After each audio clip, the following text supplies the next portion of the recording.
Hello and welcome to the NCWLIFE Evening News on this Friday, February 6th. I'm Grant Olson. Here's some of the stories we have coming up for you tonight. An injured construction worker on the site of the Majestic Apartment project in downtown Wenatchee was rescued via a ladder truck yesterday afternoon. East Wenatchee police say DUI was a factor in a dramatic four-vehicle crash on Wednesday. Our weather this weekend will be cloudy, wet, and mild, with our unseasonably warm temperatures continuing into next week. Your full local weather forecast is coming up.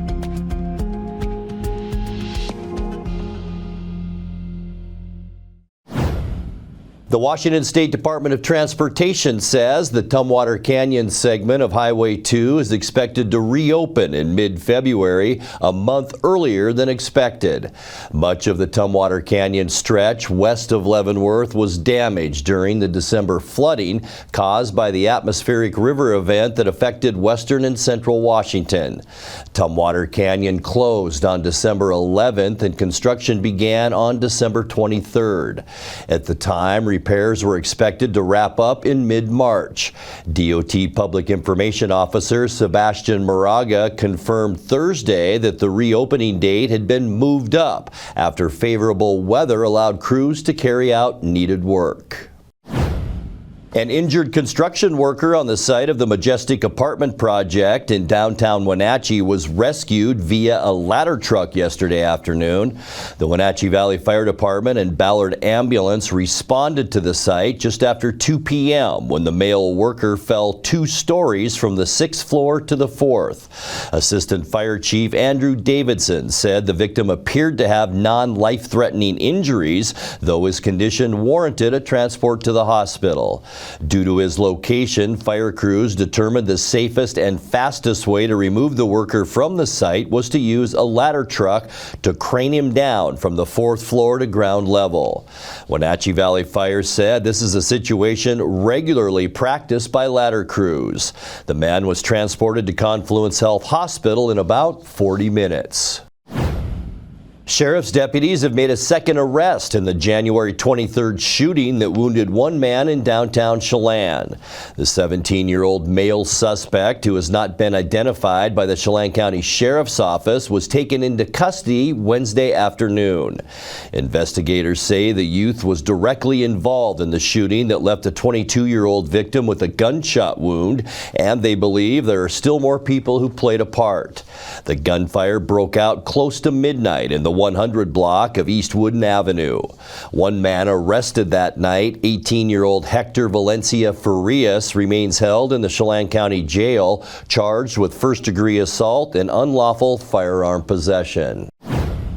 A man who ventured onto thin ice this week at Fish Lake had a stroke of luck when he fell through the ice. His accident was witnessed by a rescue dive team from the King County Sheriff's Office and the Mercer Island Police Department, who happened to be using the lake for their annual cold water dive training. The combined police team roped up and pulled the man to safety from water that was measured at about 35 degrees. The victim was not hurt and was able to drive himself home. The team posted video on Thursday from the spontaneous rescue. They say the situation could easily have been much worse if trained responders hadn't been nearby. When we come back, the Douglas County Sheriff's Office is asking for the public's help to solve a burglary on the Waterville Plateau that dates back to last spring. And the Washington State Patrol is offering tips to avoid DUIs and accidents during this weekend's Super Bowl celebrations. I'm Grant Olson, and you're watching the NCWLIFE Evening News. Between juggling groceries, preparing meals, and lending a helping hand, you're a hero without a cape. But who's there to support you? Aging and Adult Care honors caregivers like you, the relatives, friends, and neighbors, helping loved ones remain safely at home. Aging and Adult Care offers chore services, respite, personal care, and more. Serving Chelan, Douglas, Grant, Lincoln, Adams, and Okanagan counties, call Aging and Adult Care at 1-800-572-4459 for caregiver support. Your favorite local channel is now available for free on your smart TV and connected streaming devices. Watch live programming and catch up with the latest shows on demand. See the local stories that matter to you. NCWLIFE, now on Roku, Fire TV, and Apple TV.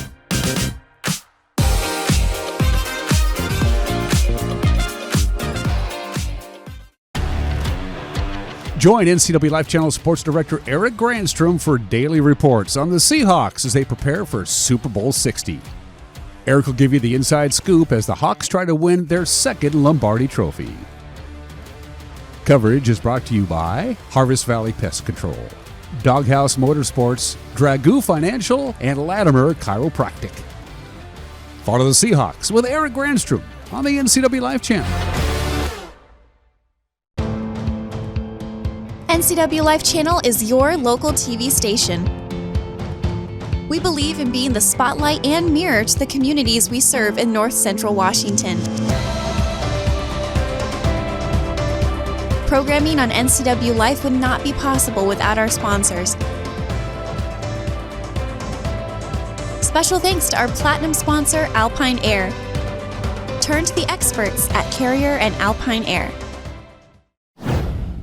East Wenatchee police say DUI was a factor in a dramatic four-vehicle crash on Wednesday. It happened on Highline Drive, just south of Simon Street, about 12:30 p.m. when a speeding driver crashed into other motorists and went airborne, collapsing the front axle. Police Sergeant Ty Sheet said several victims in the crash had to be transported to Confluence Health Hospital for evaluation of minor injuries. Police say they spotted drug paraphernalia in the car that was at fault and booked the motorist, a 34-year-old East Wenatchee man, on suspicion of driving under the influence. The Highline route between Simon and 2nd Street Southeast was closed for more than an hour. The Douglas County Sheriff's Office is asking for the public's help to solve a burglary on the Waterville Plateau that dates back to last spring. Around midnight on April 25th, two people are believed to have broken into the Whitley fuel station on Highway 2 just outside Waterville. Surveillance cameras caught images of the two suspects, as well as a vehicle believed to have been involved in the crime. Anyone able to identify the individuals or anyone with additional information are asked to contact the Sheriff's Office tip line, and that number is 509-699-3283. All tips can be provided confidentially. A happy ending to a story we brought you earlier this week. A Wenatchee woman who hadn't been seen since mid-January has been located. Wenatchee police put the word out on Wednesday to keep an eye out for Felicia Prince, a 56-year-old woman who had missed several scheduled appointments and left her phone behind in her apartment. On Thursday, the Wenatchee Police Department followed up to say Ms. Prince had been found and no further public help was needed. The Washington State Patrol is offering tips to avoid DUIs and accidents during this weekend's Super Bowl celebrations. The agency's Fans Don't Let Fans Drive Drunk program encourages advanced planning for the big game. Hosts are asked to offer snacks and non-alcoholic drinks for their watch parties, and celebrants should designate a driver if they do plan to drink. The State Patrol reminds everyone that drunken driving is a gross misdemeanor that can escalate to a felony and can result in a suspended license. Coming up next in tonight's feature story, we will introduce you to East Wenatchee resident Devin Poray, an independent candidate for the 4th Congressional District being vacated by Dan Newhouse. Expect wet and mild weather this weekend. I'll have your local weather details coming up, along with Eric Granstrom with a look at all things sports, including the Seahawks preparation for the big game now just 2 days away. All that as the NCWLIFE Evening News continues after these messages. Her Royal Highness Ella Johnson! Join NCWLIFE Channel for live coverage of the Apple Blossom Royalty Selection Pageant Saturday, February 14th. The countdown to coronation starts at 6:30 with a pageant at 7. Coverage is brought to you in part by our Platinum supporter Alpine Air Heating and Cooling, also by Apple Valley Honda, and Coldwell Banker Cascade Real Estate. Tune in for the Royalty Selection Pageant live on your local TV station, the NCWLIFE Channel. Your favorite local channel is now available for free on your smart TV and connected streaming devices. Watch live programming and catch up with the latest shows on demand. See the local stories that matter to you. NCWLIFE, now on Roku, Fire TV, and Apple TV.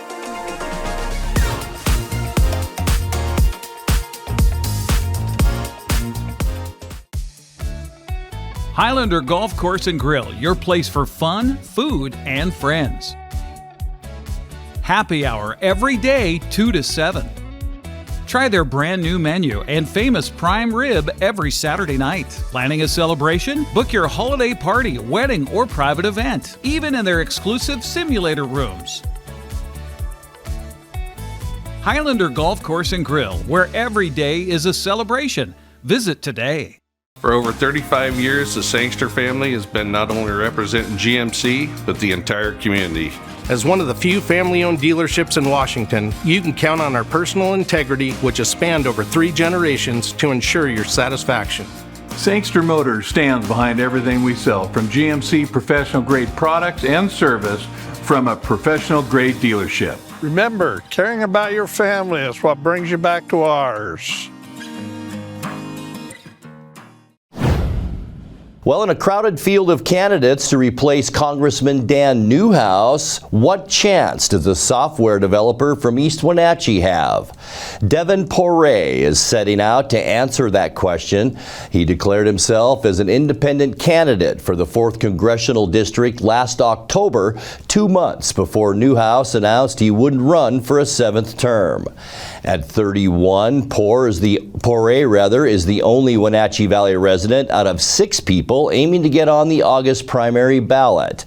In tonight's feature story, NCWLIFE's Jefferson Robbins asked him about his choice not to join either major party. Devin says it goes back to the 2016 presidential campaign of Senator Bernie Sanders. Seeing Bernie's passion, seeing his willingness to kind of push the boundaries of, at that time, what was acceptable, certainly on the Democratic side, I suppose. That was a moment that got me thinking more heavily. Now, at the time, I was in my early 20s. I'm not thinking about running for Congress, but I just thought, I started to relate some of that to, again, my perspective from having grown up and thinking, knowing that these districts over here in Eastern Washington, where I was from, they're dominated by Republicans, and there really is this East-West divide, Republican-Democrat divide, physically, with the Cascade Mountains splitting it in half, right?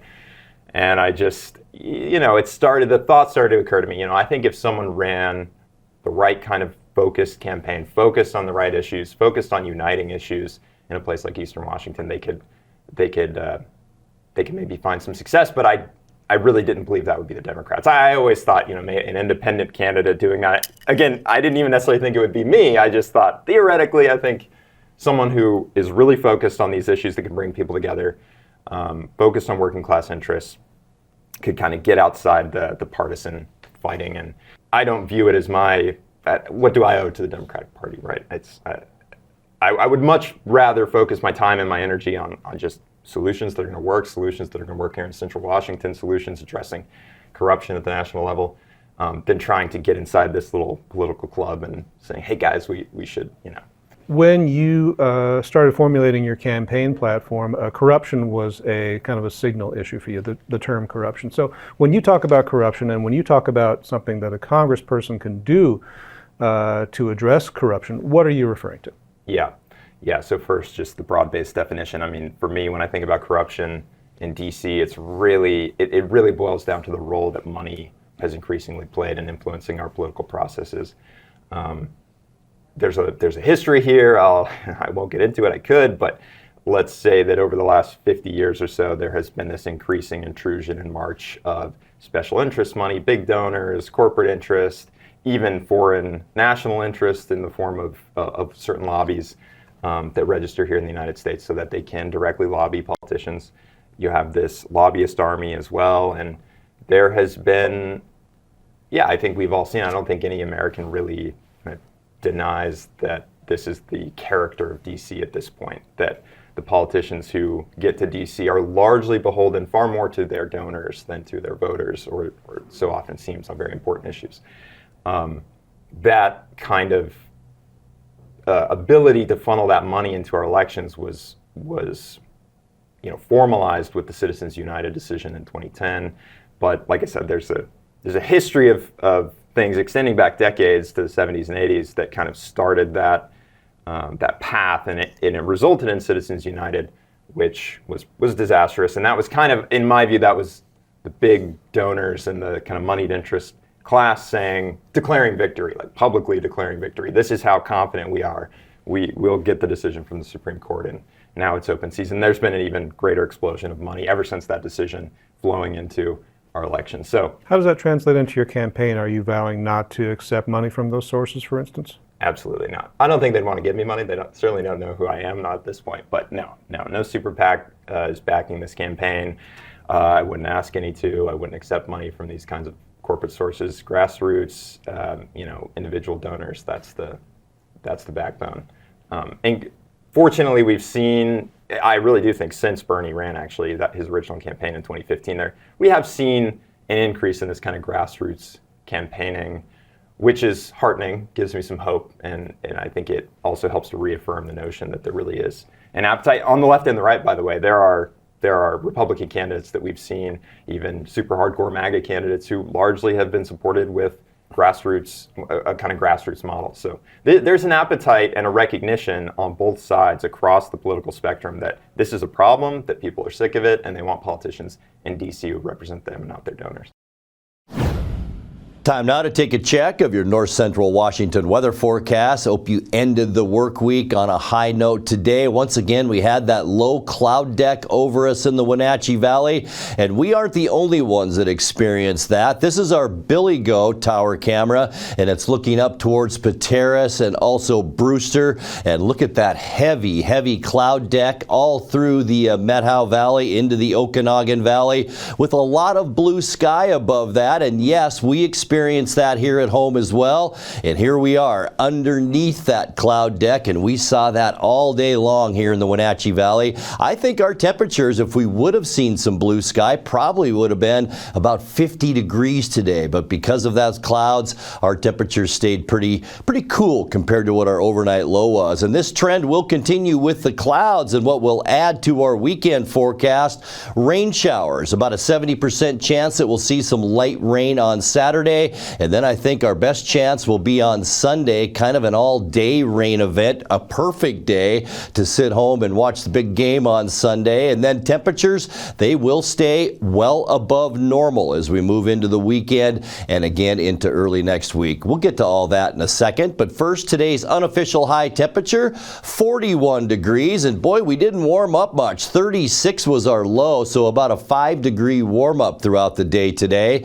That 41, though, still a couple of degrees above where we should be for this time of year at 39. Our record high, 56 degrees, set back in 1967. 26 our normal low, 0 our record low, and that was set in 2014. Sunrise 7:20 this morning, and it's set this afternoon at 5:11. Getting you in now to the weekend and your Saturday temperatures, a lot like today. And remember, rain showers in the forecast this weekend. Maybe the mid-40s for Moses Lake and Ephrata at about 44 degrees, 43 in Quincy, 42 here in the Wenatchee Valley, 41 for Entiat and Chelan, and 40 the high temperature tomorrow up in Leavenworth. All right, tonight we do expect cloudy skies. There's that persistent ridge that will be moving away as we get into the weekend. We could see some patchy fog once again developing tonight with overnight low temperatures in those mid-30s. For your Saturday, getting you into the weekend, here is our weak cold front that will be moving through the state throughout the weekend,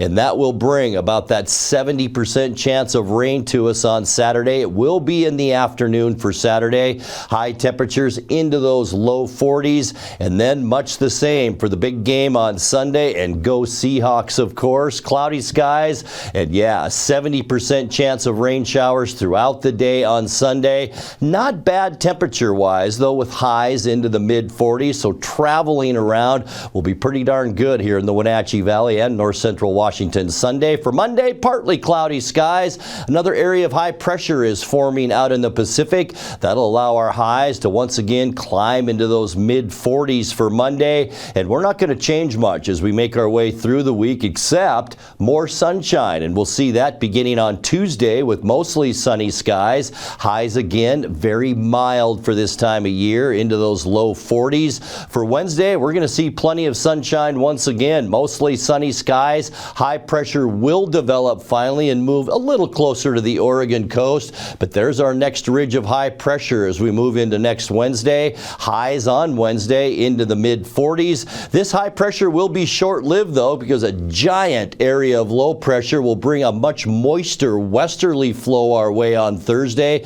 along with another weak cold front. That'll kick off about a 20% chance of mainly evening rain on Thursday, with high temperatures then still nice into the mid-40s. Time now for your 7-day forecast, and it's brought to you by Colonial Vista Senior Living in Wenatchee, where comfort, care, and community come together. 36 overnight tonight, and then a rainy Super Bowl weekend. 42 for Saturday, 44 on Sunday. We'll stay at about 44 on Monday under partly cloudy skies, and boy, then look at Tuesday and Wednesday. Mostly sunny both days. 42 Tuesday, 45 on Wednesday. Just a chance for evening showers on Thursday, with a high temperature then of 44 degrees.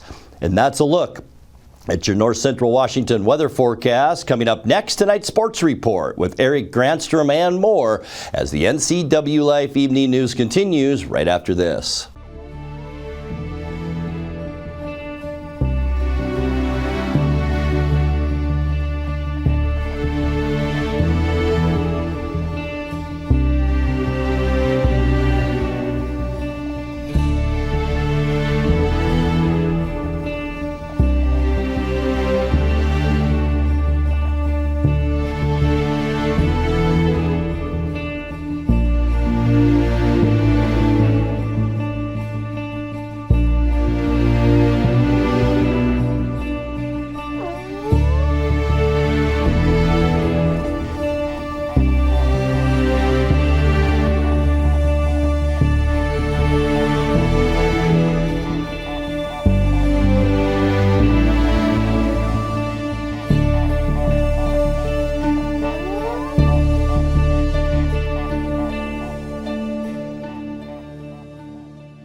It's time for special Seahawks Super Bowl coverage right here on the NCWLIFE channel.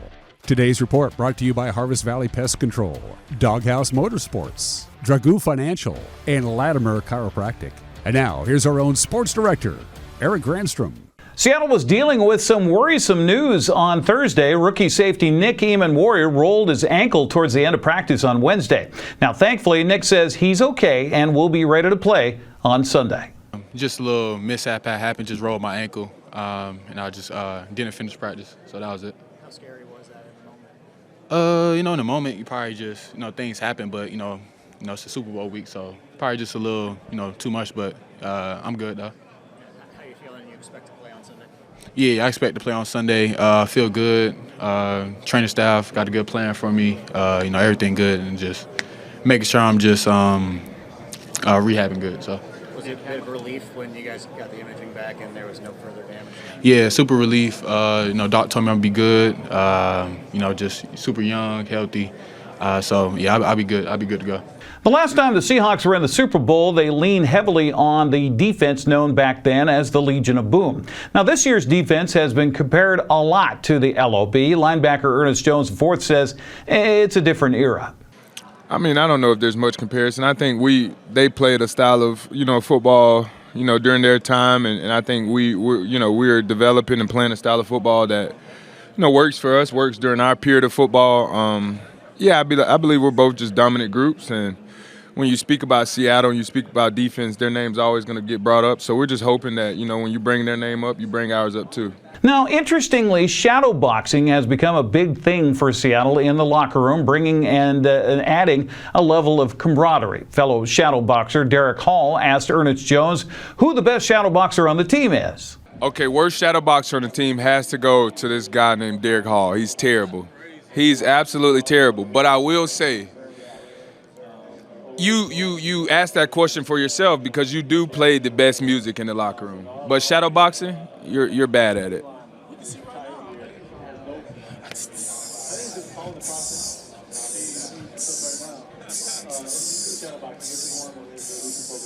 Here, downstairs, upstairs, that way up, down. Who the worst on the team? Yeah. Boys just being boys. Super Bowl 60 kicks off Sunday at 3:30. That will be on NBC.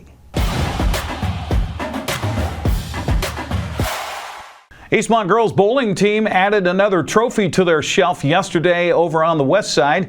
The Wildcats took second place in the 4A tournament with 2 bowlers finishing in the top 15. Cats also won state championships back in 2017 and 2018.